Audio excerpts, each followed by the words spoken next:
gotta testify. Come up in the spot looking extra fly. For the day I die, I'ma touch the sky. Gotta testify. Come up in the spot looking extra fly. For the day I die, I'ma touch the sky. Back when they thought pink polos would hurt the rock before Cam got the shit. Hey guys, welcome to the King's Court. My name is Kabir Alwalia, and right here to my right is Nishad, and right next to him is Kermit Alwalia. So, in today's show, guys, we're just going to recap everything that happened in the past week, and a crazy trade just went down that involves one man named Rajon Rondo to the Dallas Mavericks. So we'll give our take on that and how it affects the Western Conference. And then another big source of news that happened was Kobe Bryant just passed Michael Jordan for third in the NBA all-time scoring list. So we'll give you our take on that, and just kind of tell you what we think about Kobe in comparison to Jordan, looking at an all-time scale. So, and then we'll cap off the show with the upcoming releases. We're kind of veering into the beginning of 2015, so we'll see what shoes are coming out that you guys can get excited for, and write on your list of shoes to get and save up for. And then to end the show, we have this week's Sneak of the Week, which is the Mighty Crown Nike Dunk Highs. So they're an extremely nice shoe, extremely unique shoe, and I'll review that one for you guys, and that's all coming next. Alright, Nishad and Kermit, so I'm going to ask you guys, obviously the trade that just went down was Rajon Rondo and rookie Dwight Powell to the Mavericks in exchange for Brandon Wright, Jay Crowder, Jameer Nelson, and a future first-round pick and a future second-round pick. So I'm going to ask you two, how do you think that trade affects the Western Conference, the top Western Conference? So, Kabir, first off, one thing that I want to point out about this trade is how remarkably quick they were to accomplish it. Now, the rumors began swirling around only a couple of days ago, and before you knew it, there was already a trade that had been done. Throughout the entire process, the Houston Rockets and the Dallas Mavericks were two teams that were interested, but ultimately it went to the Dallas Mavericks, and I'm actually surprised and excited to see what happens with that NBA team. Now, we saw Rondo in a bad situation at Boston, clearly one that he didn't want to be a part of long term, which is why the rumors began coming up. And so we saw him surrounded with all these young pieces that got injured, like Marcus Smart, and there wasn't really a future for them besides those young pieces around them. And Rondo, already in his prime of his career, he wants to contend for a championship. Well, now that he's on Dallas, I think he's in a perfect position to do so because he's surrounded by these ridiculous offensive weapons such as Monte Ellis, Chandler Parsons, Dirk Nowitzki, and they have a terrific bench also with a bunch of scorers. And already Dallas is already ranked as the best offense in the league, and you throw Rajon Rondo in there, who's leading the league in assists on a team like the Boston Celtics, which doesn't have much talent. And then you see how much of an impact and how much better the Mavs have room to grow offensively, and it's just kind of mind-blowing to think of. And whenever you take it that far, questions start arising whether the Dallas Mavericks could be one of the best offenses in the history of the league, because already as they've started the season, they've already been up there in the history up there in the top offenses that the league has ever seen. And if you add Rondo in there, that could even change for the better. And just to point one thing out, this all actually started. This was all made possible. I just wanted to talk about this a little bit because Dirk Nowitzki in the offseason, he signed for a contract that was much less than any of the other contracts that the Dallas offered their other star players. Like at this point right now with Rondo on the team, Dirk Nowitzki is now the lowest paid player in the starting lineup, and I just think that's pretty crazy to think about because obviously they were able to get Chandler Parsons because of the cap space that they had from Dirk not demanding too much money. And now we see with Rajon Rondo, they're able to absorb his salary because of Dirk not demanding that much money. And it's just a testament to how professional Dirk is and how he knows what it takes to actually build a team that can compete for the future. And it's just awesome to see a player like Dirk Nowitzki do that. And now we're all just excited to see how the Dallas Mavericks can put it all together and hopefully contend for a championship. Yeah, Kerm, you brought up a lot of good points. All of this was made possible because Dirk Nowitzki was smart enough to realize that it takes some sacrifice to build a team. Him and Tim Duncan both kind of emanate this philosophy, and that's why I think I'm so happy to see Rondo go to the Mavs. Just because it's about time for them to finally have gotten paid off for all the moves that they've made, all the work that they've been doing. Because the thing about it is, you can say that Dirk's time is up. He's 36, 37 years old. His time is up. He's about out of the league. But he's a guy who's putting up 19 and I think 6, close to those kind of numbers, at 37. And I mean, he's still one of the most offensively elite players in the game, which is a testament to his ability. And I think it's what Mark Cuban sees is that, like, if you can bring a star like Rondo, because Rondo is a cornerstone player, because you don't have very many point guards who are willing, capable of passing the ball, have a high amount of court vision, and just able to run an offense as fluid and like as smoothly as Rondo can. So because of that, any chance you have to snag a player like that, even though Rondo's had a history of injuries, coming off that torn ACL and things like that, you do that. And at 28, I'm not too concerned as long as he stays healthy. And what that does, what really makes this trade as appealing to me as it has been, is because this coming offseason, the next coming off seasons, we're gonna have a lot of contracts coming off the books. I'm talking about players that can really play. And right now the Mavs are looking like a team that's going to put up some huge offensive numbers. But just having Rondo there now, it gives players like, I don't know, Kevin Durant all the more reason to consider Dallas as a destination. Especially if he's the type of guy who's wanting to move from OKC because it's a smaller market. And try to move to a bigger market such as Dallas, which is one of the bigger markets in the league. I was surprised Houston didn't pull off the trade, actually. I just thought from a current talent standpoint, Houston has more talented pieces on their team. I feel like the Mavericks are kind of a team that's composed of a bunch of sub-superstars around a old superstar. And Houston is a team that's composed of a bunch of really high-quality role players surrounded by 2 superstars. I think the deciding factor went down to the fact that Rick Carlisle makes sense as a coach, a guy who can coach an offense, and he's one of the guys who could really take Rondo's game to a whole other level and possibly take the Mavericks back to the championship. So I'm really hyped. I'm really excited. Yeah, and the more you kind of talk, I kind of have been noticing parallels between what the Mavs are trying to do and what the Spurs have been doing. With Dirk Nowitzki doing what he did with his contract compared to Tim Duncan, that gave the Spurs a bunch of cap space to potentially make a big move this offseason when one of them retires. And with the coach, Greg Popovich, compared to Rick Carlisle, the 2 of the most elite coaches, in my opinion, in this league. And like you said, like, we're all happy to see Rondo go to Dallas. I mean, we're Dallas. Especially, we live in Dallas. We're excited to see such a player come to Dallas, especially after Dallas has tried so hard to get such superstar players. Like, they tried to get Darren Williams, they tried to get Dwight Howard. They missed out on both of those players. So I'm just happy to see them get a true stud of an NBA player who can make a difference. And I mean, their contracts are coming off the books. I don't know all of them right off the top of my head, but for example, Marc Gasol is coming off the books, and just maybe bringing him in not only bolsters their offense, but somehow working out a deal with, because Chandler's coming off the books next season. So there's a lot of things the Mavs can do, and they might win the title this year. It just depends.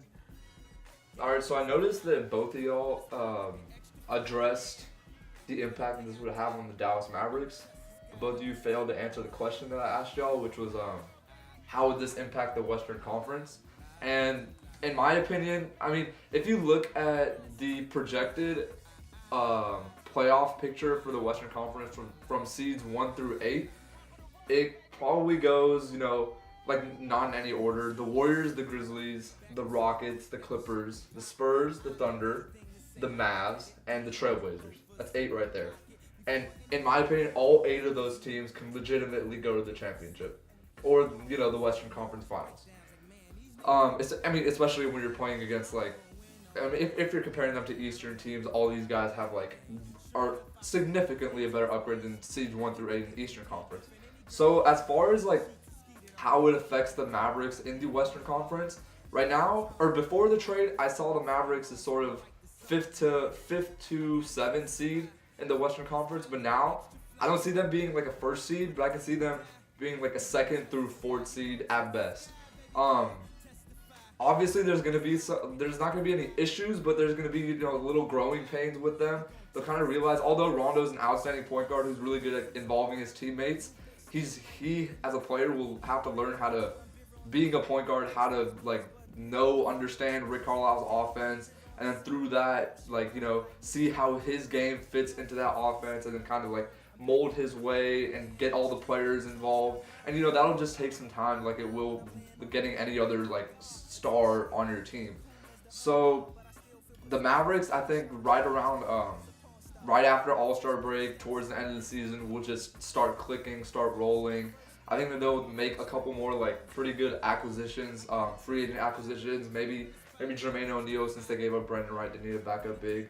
But I mean, you'll kind of see the Mavericks getting better and better with each game. So I think that it makes the Western Conference a lot harder, and a lot harder than it needs to be because it's already extremely tough. But the Mavericks are probably one of the best when they're best molded and best, their chemistry is at an all-time high, which will probably be around the end of the season. I think the Mavericks will probably be a top 3, top 4 team in the Western Conference. So yeah. All right, so Kobe Bryant just recently passed Michael Jordan for third all-time in the NBA scoring list. So Kermit and Nishad, I'm gonna ask you both, what do you think about this accomplishment? How great is it? And is Kobe the modern-day Michael Jordan? So first off, I want to just congratulate Kobe because this is a tough feat to accomplish. Most of us know that Kobe's a great scorer, but then when you actually see it in perspective, how high he is out of all the players that have been in the NBA, this dude's third all time. So all congrats to Kobe. Now with this record and this achievement, we've seen a lot of arguments arise, or some not necessary, that suggest whether Kobe is better than Michael Jordan or whether he's worthy of being compared to Michael Jordan, even though a lot of people have been comparing him. Now, I'm just going to quickly give my position on this. I don't agree with at all that Kobe should be compared to Michael Jordan, or that he's even close to Michael Jordan's level. Obviously, Michael Jordan's the GOAT. He's the greatest of all time. He's the best player that this league has ever seen.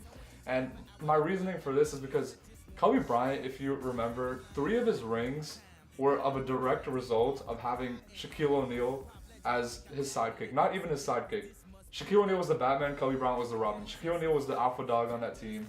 He carried the team through Kobe was a supporting piece by then. I know he was young and it was kind of tough for him to be more, but I mean, that just shows you got 3 rings from being a supporter of another superstar. He didn't will his team to 3 rings like Michael Jordan willed his team to 6 rings. Now, even though Michael Jordan had Scottie Pippen, Michael Jordan was still the best player in the NBA, was still the best player on his team, and he never allowed any series to go to 7 games, which is just ridiculous. Now Kobe Bryant also, he came straight out of high school, so he has the years under his belt. He has the shot attempts under his belt. He's also missed the most field goals in NBA history, and he's ever since Shaq left the Lakers, Kobe has been the centerpiece of the Lakers since that time. And Michael Jordan, we all know he took a break to play baseball in the NBA, and he's had to share the ball with Scottie Pippen pretty much his entire career. He was at University of North Carolina for a couple years before he went to the NBA. So just Kobe has that advantage on him. For 4 years, for 4 years, okay. 4 years, yeah. Yeah, so Kobe has that advantage on him, but just looking at it in perspective, it's tremendous to see what Kobe has accomplished throughout his career, and just seeing a player like that kind of pass that feat of whenever you pass the greatest of all time, it has to be regarded as a great feat. So nothing but respect to Kobe Bryant, but I just think you can't compare him to Michael Jordan. All right, so you made a lot of good points. I think to answer the question that Kabir asked about whether he's the modern-day Michael Jordan, absolutely. There's no question about it. I don't know any players in the league besides, and I know he hasn't earned his stripes quite yet, Russell Westbrook, that have the same mentality that Kobe and Michael Jordan have, which is just, it is about getting the job done. And now, what you have to understand is the Lakers are having some woes, but Kobe's still doing his part and doing what he thinks is necessary to try to win games. So I can't take away the fact that Kobe has just utterly dominated the league in his years in the league, just as a scorer and as a player and as a as a box office just breadwinner. But I will say, in comparison to Michael Jordan, when you're talking about 6 for 6, 6 titles essentially in a row. I mean, who knows what would have happened if he didn't take those couple years off playing baseball, and 6 finals MVPs throughout. Michael Jordan has been the man, was the man, and always will be the man. But Kobe is definitely a second, in my opinion, on that list. As a scorer, I think Kobe Bryant can put up points individually that Michael Jordan might not be able to reach. But just as an all-around, player, Michael Jordan definitely holds that distinction. But looking at the point totals, the way I see it is if Kobe hadn't passed Michael Jordan in his career for points, it would have been actually almost impossible to even make the comparison, because if you look at the stats and the numbers, for playing 3 more years, Kobe's played 18 seasons, and he's still going on a few more. Michael Jordan played 15 seasons and was 3rd all time up until recently. So on top of that, Kobe Bryant's enormous shot totals and field goal attempts in comparison to Michael Jordan's just make it almost utterly kind of surprising if he didn't actually beat that total. So the way I see it is Kobe has done something that he should be very proud of, very prideful in his game for achieving this and coming this far. And knowing Kobe, just as from what I've seen, obviously not personally, but knowing him from what I've seen, he's not going to want to retire, I don't think, until he gets that other ring, because he spent his whole career trying to emulate Jordan. So yes, he is the modern day Jordan. No, he's not as great as Jordan. He's his own player. He's Kobe being Bryant. He's not supposed to be Michael Jordan. So that's the way I see it. Firstly, like both of you guys said, we all need to congratulate Kobe Bryant, because just making just like this, his little imprint in NBA history, another imprint in NBA history, is outstanding towards, it kind of reflects the grandiose of Kobe Bryant's career and how great that he's been and how he's all about winning and how he's all about, just competing and being just a tough player who, no one will knock down. So, is he the modern day Michael Jordan? Yes. I think, not even the modern day Michael Jordan. He is the second coming of Michael Jordan. He is the exact same player in my eye as Michael Jordan. He has that same tenacity. Obviously, he doesn't have like that same athleticism that Jordan. Jordan had that crazy athleticism pretty much his whole career. And I guess if you that actually proves my point even further. When Jordan was on the Wizards, he didn't have that same athleticism that Kobe doesn't have right now. So just the fact that how Kobe doesn't have that athleticism at this point in his career is kind of the same as how Jordan didn't have that athleticism at the end of his career as well. So, we've all seen those clips, those numerous clips that have been made, those fan-made clips where it just shows side by side, motion by motion, videos of Kobe, or of Jordan first, and then Kobe doing that exact same move, and kind of, vice versa. And this really shows that Kobe, it shows 2 things. It shows, one, that Kobe is a extremely similar player to Michael Jordan, and it also shows how much respect Kobe has for Michael Jordan, to where he literally tries to emulate, purposefully, he tries to emulate Michael Jordan's game into how he plays. For example, Nishad pointed out earlier, Kobe intentionally sticks out his tongue whenever he goes up for dunks or layups or whatever. And obviously Jordan did that. Jordan's probably the first person and the only person to do that. And just to see Kobe doing it kind of shows how Jordan kind of shows how much Kobe kind of idolizes Jordan's game and kind of wishes to be like it. So I really think, and then even if you compare winning percentages, Kobe has 5 rings. He's 5 for 6 in rings. Jordan's 6 for 6, and you can't really compare those 2 rings, because just Jordan being 6 for 6, that'll never happen again, especially in the modern age. It happened a long time ago, maybe with Bill Russell, because, obviously because it wasn't as competitive back then, but it won't happen again, so you can't really knock Kobe for losing 1 championship. You can't knock him. Sorry, no, I'm probably wrong on that. 2 championships, I don't know. But the Kobe isn't undefeated and Michael Jordan is, but they're both still winners. Kobe has 5 rings, Jordan has 6. Kobe has his own MVPs, Jordan has his own MVPs. They both have their scoring titles. So Kobe is the modern day Jordan. We just need to realize it. They're extremely similar, and you just gotta be really happy for a guy like Kobe who kind of passed the guy who he's forever been trying to emulate. So congratulations to Kobe Bryant. As the new year gets underway, the biggest things to look out for is always the Black History Month shoes are a really important thing that, Nike and, Jordan and brands just kind of try to put that theme into their shoes as the Black History Month shoes. So Jordan will be releasing a Black History Month pair of retro ones, and also Nike will be releasing their usual Black History Month basketball shoes, so KD's, Kobe's, and LeBron's. So those are all stuff that you can look at, shoes that you can look out for in the month of January, and possibly even if they go out into February.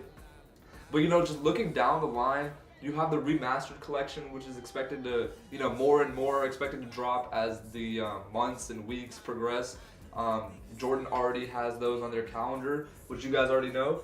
But looking even more forward, the metallic silver 5s are slated to make a comeback. They're most likely going to be in a remastered edition, just like all the other Jordans that are going to be released. And they're looking like they're going to be released on April 4th for a price of $200. And so those are the white metallic 5s. Another thing that's going to be coming out are a remastered edition of the Hair 7s and the Bordeaux 7s. Those are both expected to come out around like May 2015 or summer 2015. We're not exactly sure yet, but those are 2 shoes that are expected to come back that everyone's a huge fan of. So those little compilation of shoes are shoes that you guys should be looking out for. All extremely nice shoes.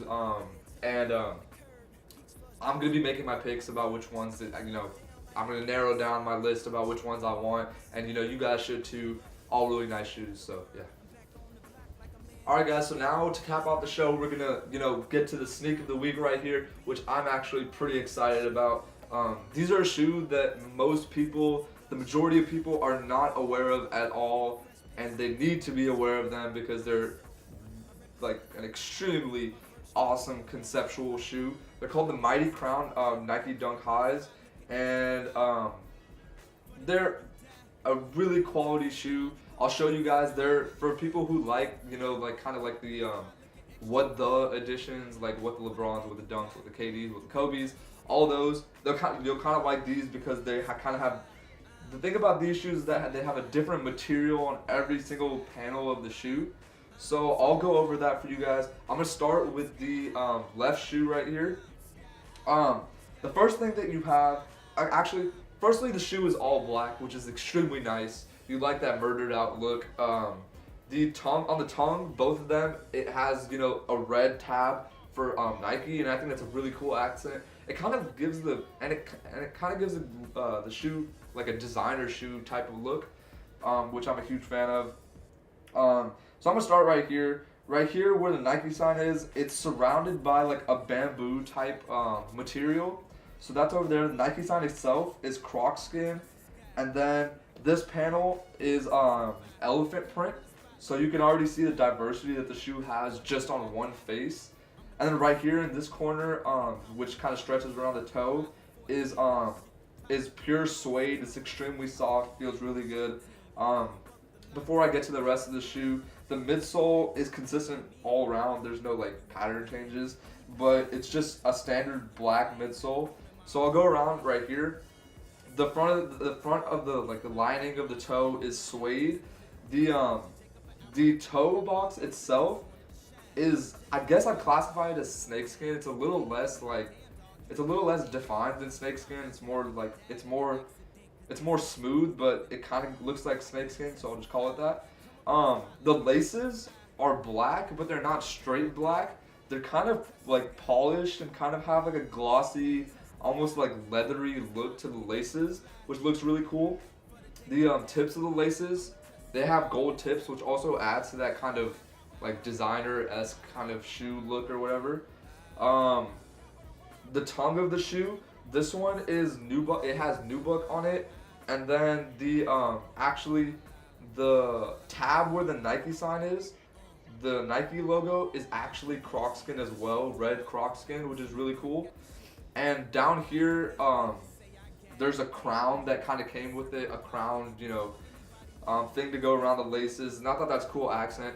When you're wearing the shoe, it kind of keeps getting like flipped or whatever, but it's a nice little extra thing that Nike put in there. On this side of the shoe, it's the same as the first side of the shoe where it has elephant print, croc skin on the Nike sign, bamboo print, and then suede. So that's that. On the top of the shoe, it has it's just straight up pure leather, which is really nice that you like having that classic leather look. On the back, it's the same. It's a classic, just Nike Dunk back. It has the elephant print on both sides, and it has the leather, the red pull tab, and the insole of the shoe it's first of all the lining is leather, and then the insole, I don't know if you can get a good look at that. It's like it has like a bunch of like jewelry that would be like for a king and a bunch of just like crown related things. Just kind of a nod to the name of the shoe. That's kind of where the shoe got its name from. So that's the shoe. I'll show you guys the sole real quick. You can't really, the sole's kind of dirty, but if you put both of them together, it says Mighty Crown on both the shoes if you put them both together. So I'll show that to you at the end of the shoe, or at the end of the segment. But let me just go over the second shoe for you guys. Sorry, this side. This is the second shoe. Instead of the bamboo right here, it has elephant print. The Nike swoosh is a croc skin on this one, and this little panel right here that goes around the toe is the Nike swoosh is snake skin, and this panel is croc skin. So, and then this part where the elephant print originally was now has suede on it. So that's really cool. And I'm gonna go around just briefly. Everything's pretty much the same. You have leather on the toe right here, the same laces with the tips, and then you have the red Nike tab right here, except this one's not croc skin this time. And then if you go on this side of the shoe, it's the same as the other side. Up here you have that nubuck that was on the tongue of the left shoe. You have the nubuck, and then that is consistent throughout the back side of the shoe as well. And then the insole, the same, the crown emblems or whatever. And the tongue of this shoe has the bamboo print on it.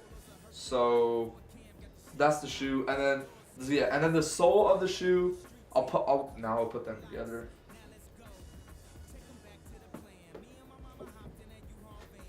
This is what it looks like together. It's kind of hard to see, but it's actually at the bottom right here. This one says Mighty and this one says Crown. It's an older shoe. It's about 5 years old. So when it was brand new, it was probably a little bit clearer to see. The soles, both of them, I just noticed actually have like gold speckles in the sole, and the shoe itself. I mean, you guys just saw it. That's the shoe. You guys just saw it. It's an extremely crazy shoe, really unique. I could see how a lot of people would not like them, because a lot of people really don't like that unique look in a shoe, like the all over the place. But I like how they kept it a little bit like a little calmed down, because the base color is all black and an extremely generic black color, but at the same time there's different material on every single part of the shoe. So while it has that calm black, it's like a crazy shoe. Like the more you look at it, like the crazier it is. The detail is really nice, and it's just a really great overall shoe, and I really think a lot of people slept on them. Thank you guys so much for watching. As always, be sure to follow us on Twitter and subscribe to our videos on YouTube. And above all, please join us next week for our next show. Thank you for joining us this week, and we'll see you. Sheets and skeeted on, couldn't keep it at home, thought I needed a knee alone. I'm trying to right my wrongs, but it's funny them same wrongs help me write the song now. I gotta testify, come up in the spot looking extra fly. For the day you die, you gon' touch the sky. You gon' touch the sky, baby girl. Testify. Come up in the